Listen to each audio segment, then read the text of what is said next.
You are listening to Eat Meat Sparingly, a Word of Wisdom podcast. I am your host, Ali Essig. I am so excited. We finally went live with this Eat Meat Sparingly podcast. It's only been a few days, and already it is ranked number 11 in nutrition podcasts throughout the United States. I'm thrilled. There's hundreds and hundreds of you that are tuning in. And because of that, I'm realizing that many of you do not share the same faith that I do, and you may not even be aware of what the Word of Wisdom is and why in the world I keep talking about it. But you're here for the science, you're here for the nutrition, and I promise after I give you a little bit of a history lesson about the Word of Wisdom, at the end, I'm going to share with you the healthiest sources of caffeine that are out there. And just to give you a sneak peek, they're actually not coffee or green tea. And I know we've heard so many good things about green tea and even coffee, but there are healthier sources of caffeine out there. And I want to tell you all about them. But first, let me give you a history lesson. This history lesson is about the Word of Wisdom, what it is, why do members of the Church of Jesus Christ of Latter-day Saints follow it, and why maybe members of the earlier church did not follow it. And so it all starts by going back to 1833. In 1833, Joseph Smith was living in Kirtland, Ohio, in the top floor of the Newell K. Whitney store. And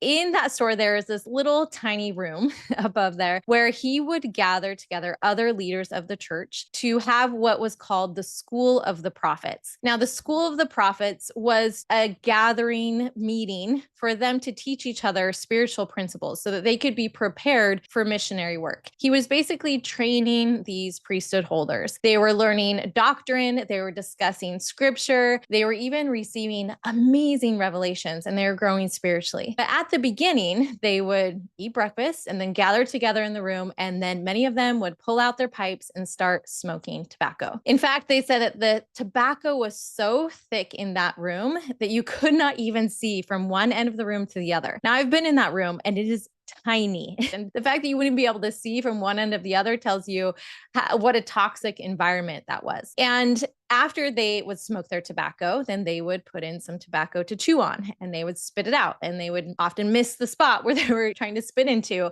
and it would land on the floor. Now, after a few of these meetings, Emma Smith was cleaning up that tobacco off of the floor and complaining to Joseph Smith, saying, I can't get this floor to look normal. This tobacco is staining the floor. Joseph Smith even was helping to clean, and some other young ladies in the area were helping to clean up that room. And I think it made Joseph Smith think a little bit deeper. Was this the best spiritual environment? And thinking about how his wife is having to clean up after them. And so he went and he prayed about it. And the revelation he received after asking God about that is what is known to us as Doctrine and Covenants 89, or the Word of Wisdom. And the Word of Wisdom outlined a lot of things, more than just tobacco smoke. And originally, it was given just as a suggestion, as a principle with a promise. In verse 2, it says, this is to be sent greeting, not by commandment or constraint, but by revelation. And at the time in 1833, the temperance movement was really popular. And because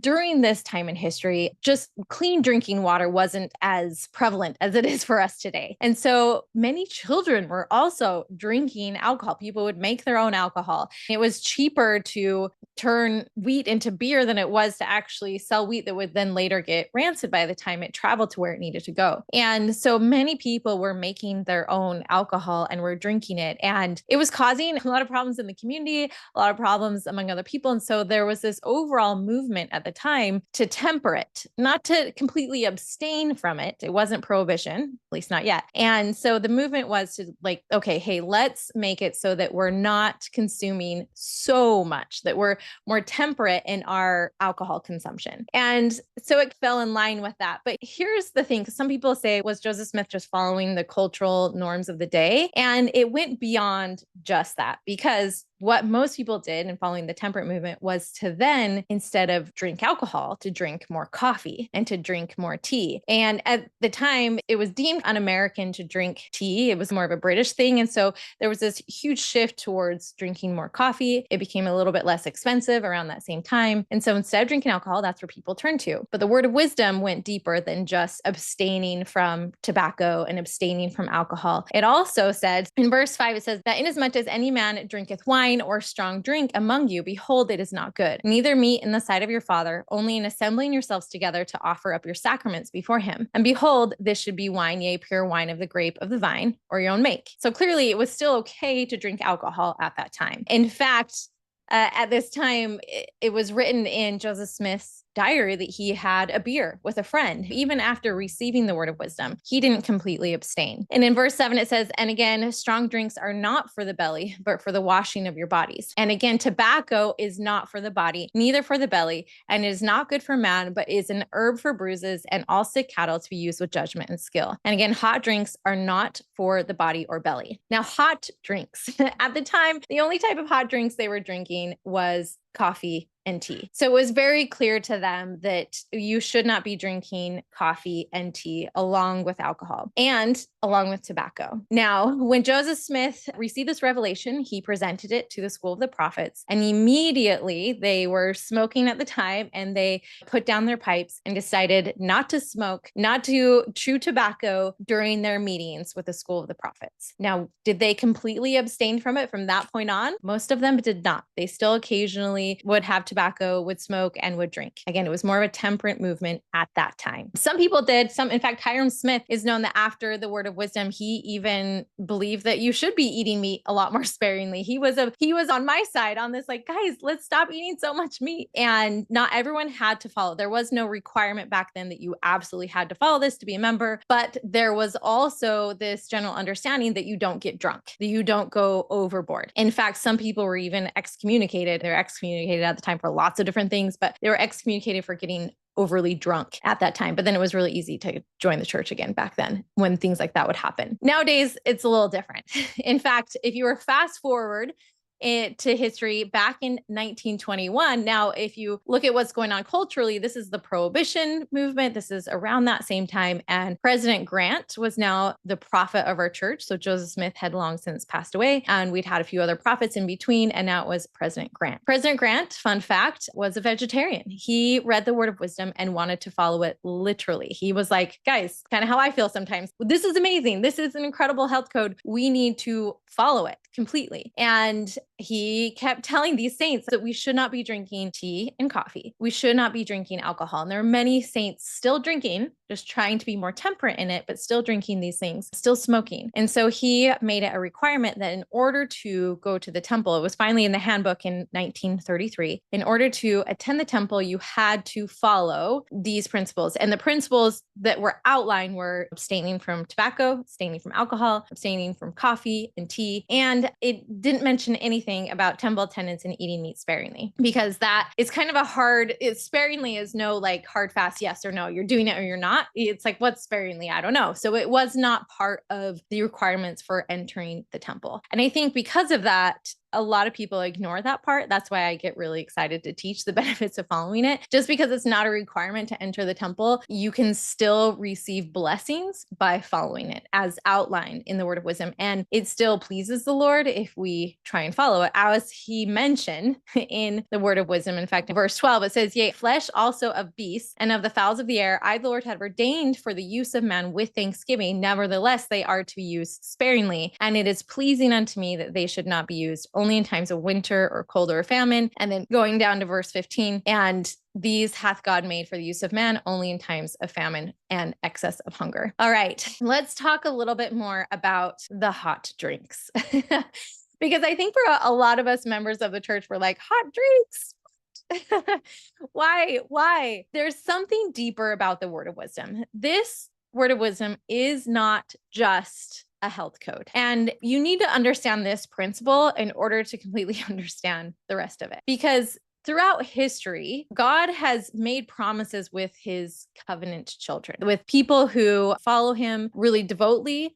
And it's kind of an outward expression of an inner commitment that we do these things to follow him. So just to give you an example, I want you to think about the law of Moses. Okay, so in Leviticus 11 and Deuteronomy 14, God gave dietary laws to Israel, and that was to tell them which foods were clean or unclean to eat. So, for example, it was unclean in the law of Moses to eat pork or shellfish. Now, if you choose not to eat pork, is that good for your health? Out of all of the research that I've done, out of all the science, heck yes, that is so good for your health. The pork is actually red meat. It's a group 2A carcinogen, especially when you turn it into bacon, then it's a processed meat. There's so many reasons why it's really good for your health to avoid things like pork. And so these type of laws do promote physical health, but that's not the purpose of them. They also set you apart. So in the law of Moses, they set Israel apart from the surrounding nations because they did not consume those things. In Leviticus 11:44, it says, "Be ye holy, for I am holy." Health and holiness were linked.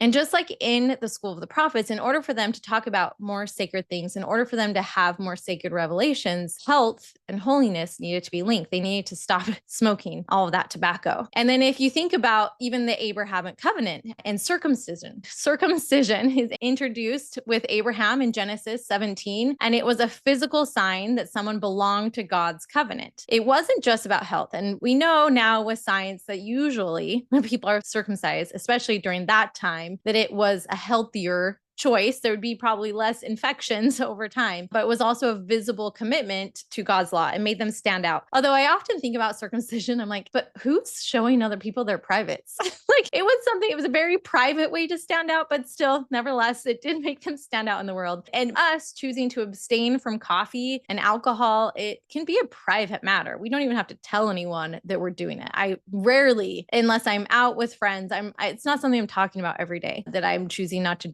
drink coffee for my caffeine, right? It's a private matter, but it does come up. It does come up every once in a while, and it definitely does set us apart. Let's talk about numbers in the Bible. Number 6, the Nazirite vow. Those who took this vow were forbidden from drinking wine or grape products. They were forbidden from cutting their hair and going near dead bodies. Now, we know that not drinking wine is really good for your health. And I'm sure not going near dead bodies is also pretty good for your health. Think of like Samson or John the Baptist, right? Their lifestyles were meant to visibly show their dedication to God. Never cutting your hair. That has nothing to do with health. That's like such a weird thing, right? I think not drinking coffee and tea is kind of a weird thing these days. And it may not necessarily relate to being healthier overall. In fact, I'll go into details why sometimes it makes us less healthy, especially if you're turning to soda instead for your caffeine. But it still goes in line. This isn't just a health code. The word of wisdom isn't just to make us healthier, it's to help us stand apart. There's 2 parts to it. And even in Islam, so we're not just Christians here that believe all these things. In the Islam religion, the dietary laws are similar to the law of Moses, that Muslims avoid certain foods like pork and alcohol. They also avoid alcohol. And then there's the Ramadan fasting. And we know how good fasting is for you. As members of the Church of Jesus Christ of Latter-day Saints, we also fast once a month. And now we understand how good that can be for your health, how beneficial it is. And for Ramadan, every year Muslims fast from sunrise to sunset. It is a physical sacrifice that helps them be healthier, but most importantly, it helps them draw closer to God. So these practices create a clear religious identity, right? And I think that's key to a lot of this, that you see in different religions, there's a clear religious identity, and it promotes discipline and it promotes community unity. And that's so important when it comes to religion. A lot of times we don't know why. I don't know why we're not supposed to be drinking hot drinks, but I just do it because God said, and that promotes faith. In modern Judaism, there's the kosher diet that observers follow very specific rules about food prep, types of animals, how meat is handled. You can't have like red meat and dairy at the same time.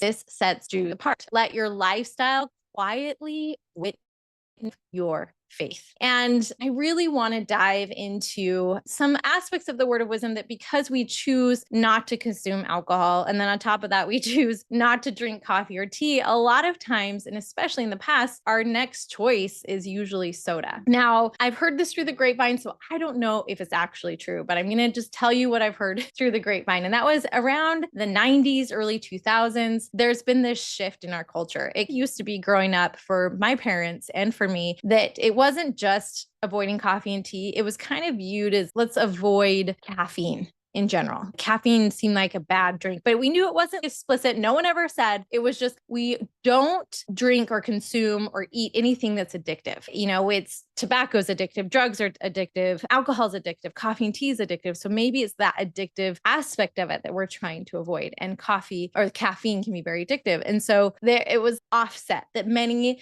members of our faith are like, okay, we don't drink soda either because it has caffeine. I did not grow up drinking soda. I did not grow up drinking any type of caffeine. It was very much looked down upon. And the word on the street is that around this time, President Hinckley prayed to know if he needed to update the word of wisdom to include just caffeine. And from what I heard, there was no answer. And so it shifted to, no, this is specifically just coffee and tea, that you can have caffeine. It's not a caffeine thing. It's a very specific coffee and tea thing, which I think for this purpose, if you really think about it, if you want your devout members to stand apart from the rest of the world, where in the world are people not either A, drinking alcohol, B, smoking, C, drinking coffee, or D, drinking tea? I mean, it's pretty much impossible to find anywhere around the world where at least one of those things is happening. So it really does make you stand out. But the problem is that many members of our faith then turn to soda because that's the next easiest caffeine source. And because I grew up not drinking caffeine, when I did start dabbling with it in college, I was out of the home and I had a boyfriend that's like, oh my gosh, girlfriend, you need to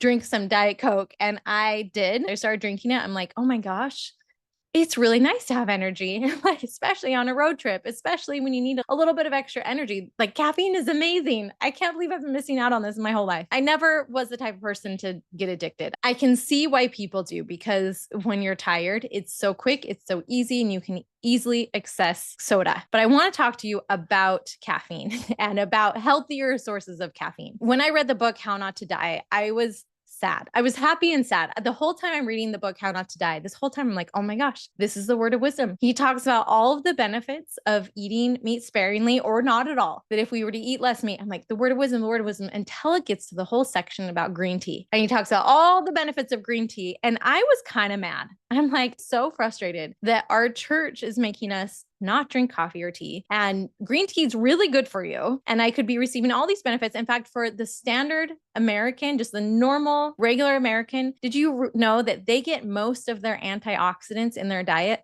from coffee? Most of the antioxidants, like the polyphenols, all of the benefits, like the coffee, it is good for you unless you're sensitive to caffeine, unless you're sensitive to the jitters. And of course, if you overdo it, it's never good for you. I was frustrated and I was sad. And then I realized that the word of wisdom is more than just a health code. Tea is good for you, but it's a way that it helps us to stand apart. But here's the thing that I started researching. Is green tea really the healthiest source of caffeine? Or are there other healthy sources of caffeine? And that's when a whole new world opened up to me that I'm about to share with you today, because it is not the healthiest source of caffeine. In fact, I would argue it's not that much better. Well, okay, it's definitely better than soda, but there's a lot of risks that are involved. There's a lot of side effects that can happen. So let's first talk about coffee. Coffee has anywhere between 80 to 100 milligrams of caffeine per serving, and it offers this fast, intense jolt of energy. And with that fast, intense jolt can come a crash, because what goes up really fast usually comes down really fast. And so a lot of people who drink coffee, it's terrible for your cortisol levels, especially if you're drinking it first thing in the morning, especially before having any type of food. Your cortisol levels naturally rise within 30 minutes of waking up. And then when you add coffee on top of that, and that fast, intense jolt of coffee that just goes right up there, it's not great for your adrenals. It's not great for your cortisol levels. It can be very acidic to your gut. It's not great on an empty stomach. And the taste is kind of bitter. While it does help you be more alert, and there are a lot of antioxidants, the risks are that it can cause heartburn. It causes dependency. Like you can very much be addicted to it. When you stop drinking it, you can have terrible headaches and it can cause jitters. So out of all of the caffeine sources, it's not great. Now let's look at black tea. It has anywhere between 45 to 70 milligrams of caffeine. It has some other compounds that can be beneficial, like L-theanine, and it has more of a mild buzz, more of a steady energy, and it's not as high of a crash risk. It's more of a medium crash risk. It has kind of a bold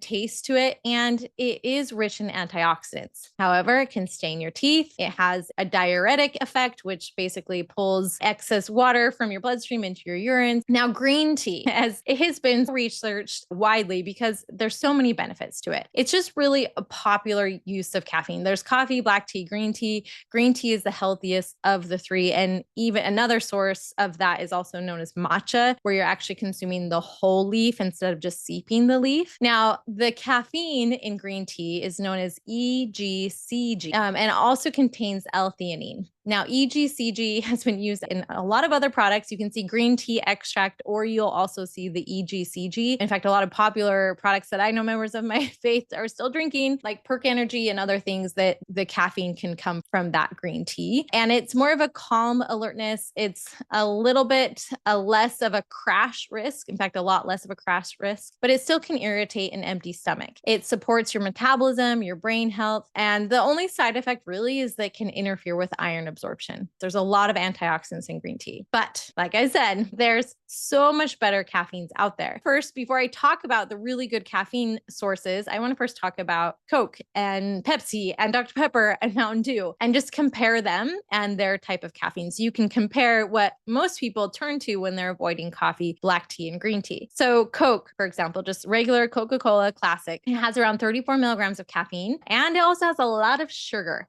Now, the type of caffeine that Coke has is synthetic. It's synthetic, which means that it gives you a very quick boost of energy, but a high crash risk, similar to coffee. You get that fast, intense jolt, but boom, what goes up really fast brings you down really, really fast. And the fact that it's synthetic, it means it's doing nothing good for you.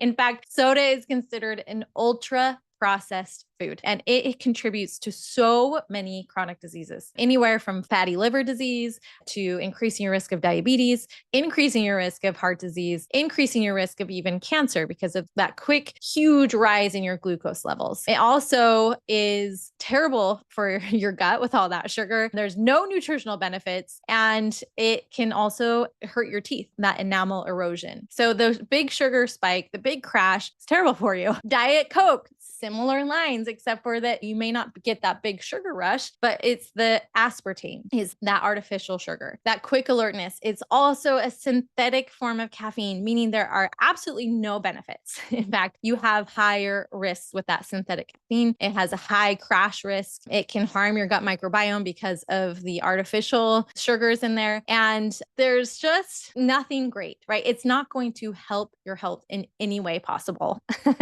Like, it does nothing for you. Pepsi is going to be very similar as to Coca-Cola. I know a lot of people like Dr. Pepper. Maybe that may be your caffeine of choice. Also, whether it's diet or whether it's full Dr. Pepper, it either has sugar. Again, that energy boost that has a high crash risk, and it can cause bloating. It can cause gut issues, high sugar spike, which can increase your risk of diabetes. So many things, increase your risk of insulin resistance. And out of all of the drinks, the worst of them all is going to be Mountain Dew. Sharp energy spike, that has 54 milligrams. So it has the most amount of caffeine out of all the sodas, which is why some people love Mountain Dew.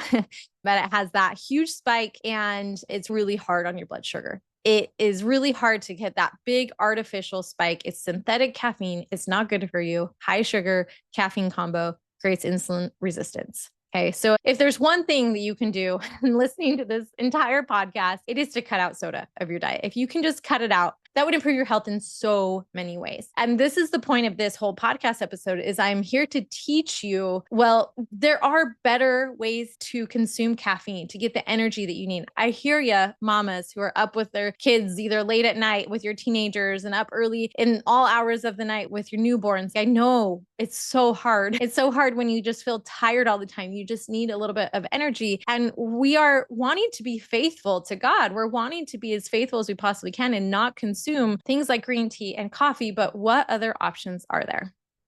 I'm here for you, and I want to teach you about probably the healthiest, even healthier than green tea, the healthiest source of caffeine that is available that I am aware of. Once I did all of my research on, it's called guayusa. Now, this is easily found on Amazon, and ironically on Amazon.com. It's from the Amazon rainforest. These are just leaves, right? It's just from a plant. It naturally contains caffeines, so many antioxidants, more antioxidants than green tea, more antioxidants than green tea. The type of caffeine is L-theanine, similar to green tea, but it also has what's called theobromine. Theobromine is a calmer, gentler caffeine. It's longer lasting, and theobromine is known to help your mood. If you feel like you're ornery and angry and frustrated all the time, then you want to consume caffeine that has theobromine. And guayusa does. It's a focused, calm, smooth type of energy. It's slightly sweet. The cool thing is it's really easy on your stomach. Unlike green tea, unlike coffee, it again has more polyphenols. It's better to support your stamina because there is no crash. It's just a gentle lift and a slow, gentle lower throughout the day. The only risk is it may disrupt your sleep if you take it too late in the day. That's it. That's it. And so how do you consume guayusa? First of all, again, you can just buy this from Amazon, and I'm going to include all of the links to all this information below. So no stress. I'm just going to put it all in one document and you can grab it, but you steep it in a French press. So you can do this overnight. You can do it with really hot water and just let it sit there for a little bit. And then you use the French press to press down and to take out all the leaves. So you can just drink it. And it's going to taste like a typical herbal tea would, but you can add whatever flavor you want to it. You can steep it in a type of plant milk. You can steep it and add, just like with coffee and tea, you can add creamer, you can add other things, you can add a little bit of sugar to make it taste good. But this literally is the healthiest source of caffeine on the planet. Guayusa. And I'm going to spell it out for those listening. It's Guayusa. Guayusa. Okay. So that's the healthiest, the best form. I would like to say personally, there's two others that go hand in hand. And my next favorite is going to be yerba mate. Now, yerba mate, I was a missionary in Argentina, and that's what they drink. Then they drink it in these little cups and they pass it around and you share it with other people. So as missionaries, we were not allowed to drink it because we didn't want to share germs with other people. And it's this thing they do. They sit and relax and they drink it. But you can buy yerba mate in just regular tea bag form. You can buy yerba mate. This is just from Amazon, and it is just the powdered form. So you can take a spoonful of this powder. The thing is, I don't love the taste. I lived in Argentina and afterwards came home from my mission, bought all of this yerba mate. I'm like, this is going to be awesome. I'm so excited to try it. And I'm like, this is gross. I don't like this. It's really strong. The cool thing about guayusa is it tastes way better than yerba mate. Tastes way better and is better for you. But yerba mate also has the benefits of theobromine and L-theanine. So it has L-theanine just like green tea, but the theobromine, which improves your mood, it also has theophylline.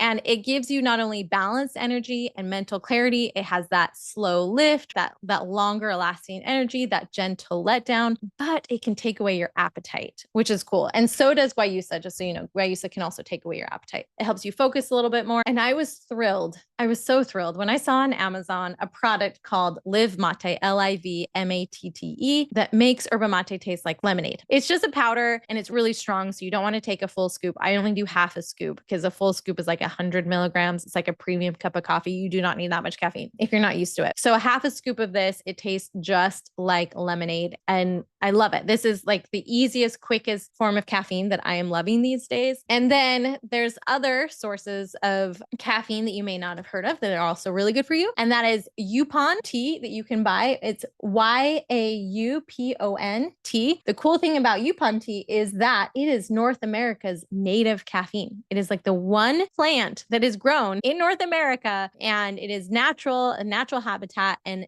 it has some healthy sources of caffeine like theobromine. Again, all three of these, yerba mate, yaupon, guayusa, they all have theobromine. They're all going to help your mood. So if you're struggling with depression, if you're struggling with anxiety, if you're struggling feeling just sad, then drink these better sources of caffeine. It's going to help you. The theobromine is amazing. And this is a lighter, a clean, uplifting, kind of earthy, smooth, very gut friendly. It's full of antioxidants, anti-inflammatory, again, native to the US. And none of these things have side effects as long as you're consuming like the mate in moderate use, as long as you're not overdoing it. Of course, course, if you overdo anything, there's always going to be side effects. But you can get this on Amazon. And again, you steep it just like regular tea. Another really popular source of caffeine is going to be cacao. Hello, chocolate. Yes, it also has theobromine. Okay. And it's also high in magnesium, which is fantastic. The theobromine caffeine, again, is going to help your mood. It's that gentle lift with a slow lower. The only downside to cacao